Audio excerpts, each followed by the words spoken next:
नमस्कार दोस्तों, हमारे YouTube channel trade smart tube में एक बार फिर आपका स्वागत है। दोस्तों, आज की वीडियो में हम बात करेंगे निफ्टी बैंक निफ्टी की कि कल जब मार्केट ओपन होगा फ्राइडे के दिन, तो उसमें क्या इंपॉर्टेंट लेवल हो सकते हैं निफ्टी बैंक निफ्टी के लिए। दोस्तों, वीडियो को पूरा अंत तक देखिए और हमारे यूट्यूब चैनल पे आप नए हैं तो आपसे अनुरोध है, कृपया इस यूट्यूब चैनल को सब्सक्राइब करना ना भूलें दोस्तों। तो चलिए वीडियो को शुरू करें। आपके सामने अभी ये निफ्टी का 30 मिनट का चार्ट है, यानी इंट्राडे चार्ट की बात कर रहे हैं। देखिए, आज बजट था और आपने देखा कि निफ्टी बैंक निफ्टी में कोई खास मूवमेंट नहीं हुआ, क्योंकि बजट में मार्केट के लिए कुछ ऐसा नहीं था जिससे कि मार्केट में बहुत उछाल आए। तो आपने देखा कि आज निफ्टी बिल्कुल ही रेंज बाउंड ट्रेंड में व्यतीत हुआ। तो यहाँ पे अगर आप देखें, तो जो मैंने लाइनें डाली थी, हमने कहा था कि जब बजट में अगर कोई मार्केट के लिए अच्छा न्यूज़ होगा, तो जब निफ्टी 21,800 को पार करेगा, तो आप देखेंगे कि फिर बड़ी तेज़ी से मार्केट ऊपर की ओर जाएगा। लेकिन आपने देखा कि 21,800 को पार नहीं कर सका और मार्केट में एक बार 21,800 के आस-पास गया था, लेकिन फिर वहीं से रेजिस्टेंस लेके नीचे की ओर आ गया। अब देखिए, यहाँ पे अगर आप देखें मार्केट को, तो मार्केट 21,800 के आस-पास एक बड़ा रेजिस्टेंस है, जो कि 2 बार यहाँ से रिजेक्शन आ चुका है। और जब ये लेवल पार होगा, मान लीजिए कि अगर कल की डेट में मार्केट यहाँ पे अगर 21,800 को पार करता है 30 मिनट के चार्ट पे, तो आप देखेंगे कि फिर 22,000 की ओर बढ़ जाएगा और 22,100 के ऊपर ये दूसरा रेजिस्टेंस होगा।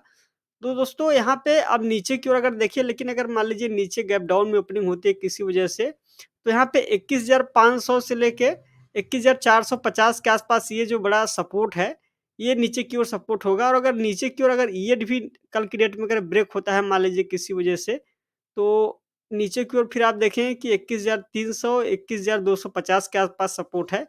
तो अभी ये है दोस्तों मार्केट की कहानी, निफ्टी अपना ये लेवल दिखा रहा है।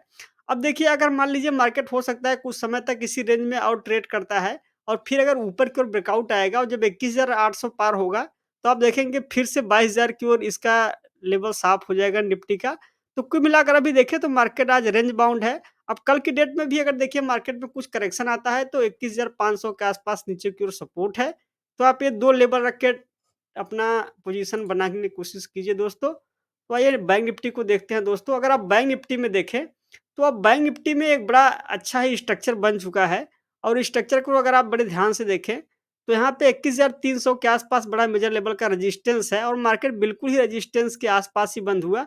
जब ये 46,300 का लेवल ऊपर की ओर निकल जाएगा, यानी कि जब 46,300 से ऊपर ब्रेकआउट आएगा, तो आप देखेंगे कि 47,000 की ओर बड़ी तेज़ी से मार्केट ऊपर की ओर बढ़ेगा। तो मार्केट बुलिश ट्रेंड में है और कुछ से 2-3 दिन पहले आप देखेंगे कि एसबीआई का रिज़ल्ट भी आने वाला है, जिसकी वजह से हो सकता है कि मार्केट में तेज़ी बने। तो यहाँ पे आप देखें, तो अभी नीचे की ओर अगर सपोर्ट की बात करेंगे दोस्तों, तो 45,300 से लेके 45,250 के आसपास ये सपोर्ट है। और अगर मान लीजिए कल की डेट में मार्केट इसको पार करता है 46,200 300 का लेवल, तो आप देखेंगे कि फिर ऊपर की ओर बढ़ जाएगा मार्केट और 47,000 पे अगला मेजर लेवल का रेजिस्टेंस है। लेकिन अगर नीचे की ओर गिरावट आती है, तो फिर से मार्केट 45,200 250 के आसपास आपको जाता हुआ दिखेगा। तो ये है दोस्तों अभी ट्रेंड। निफ्टी और बैंक निफ्टी की बात हो गई। आइए दोस्तों, अब इंडिया बिक्स की बात करते हैं।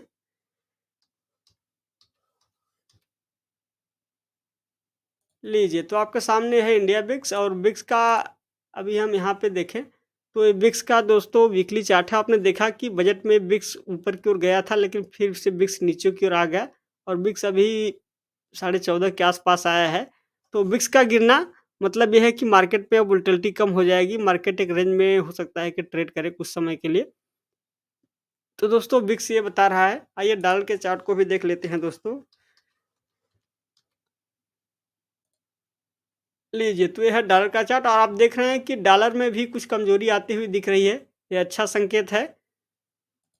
एक चार्ट और देखते हैं दोस्तों गोल्ड का। काफ़ी समय से हमने गोल्ड को देखा नहीं, क्योंकि गोल्ड के चार्ट को भी देखना ज़रूरी है। और अगर आप गोल्ड को देखें, तो गोल्ड अभी भी यहाँ पे जो ब्रेकआउट आया था 61,000 के ऊपर, उसके ऊपर ही टिका हुआ है। तो गोल्ड से अभी मार्केट को कोई परेशानी नहीं कि गोल्ड में तेज़ी और बड़ी बनती है।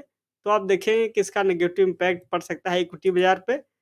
तो ये हो गई गोल्ड की बात दोस्तों। एक चार्ट आप देखें तो उसमें लगातार तेज़ी बनी है और वो स्टॉक का इंडेक्स अगर आप देखें, तो यह निफ्टी स्मॉल कैप 100। लीजिए, तो आपके सामने है निफ्टी स्मॉल कैप 100 और आप यहाँ पे देख रहे हैं कि इस सप्ताह 15,500 से 16,000 की ओर बढ़ चुका है और 16,000 साढ़े 16,000 की ओर बढ़ चुका है। तो यहाँ पे जो तेज़ी बन रही है, इतनी बड़ी तेज़ी, ये तेज़ी अगर इसी तरीके से बनती रहेगी, तो आप देखेंगे कि मार्केट में फिर जो तेज़ी चल रही है वो चलती रहेगी। जब इस इंडेक्स में अगर कोई परिवर्तन आता हुआ दिखेगा, मान लीजिए कि निफ्टी स्मॉल कैप 100 में अगर गिरावट आती है, इसके चार्ट का स्ट्रक्चर खराब होता है, तो आप देखेंगे कि मार्केट में फिर से कुछ गिरावट के संकेत आएँगे। तो मार्केट अभी भी बुलिश ट्रेंड में चल रहा है दोस्तों, लेकिन अब देखें तो तेज़ी लगातार बढ़ती चली जा रही है, तो हो सकता है कि कुछ समय के लिए तेज़ी रुके। तो ये है दोस्तों अभी निफ्टी स्मॉल कैप इंडेक्स, इसलिए इस चार्ट को भी ट्रैक करना ज़रूरी है। तो आज आपने देखा कि हमने निफ्टी, बैंक निफ्टी, साथ ही साथ इंडिया विक्स और डॉलर के चार्ट को भी देखा और निफ्टी स्मॉल कैप इंडेक्स के चार्ट को। तो दोस्तों आज का वीडियो कैसा लगा? लाइक और शेयर ज़रूर करें और कमेंट करके हमें ज़रूर बताएँ। तो आज की वीडियो में बस इतना ही, जल्द ही मिलेंगे नेक्स्ट वीडियो में, तब तक के लिए आपका धन्यवाद।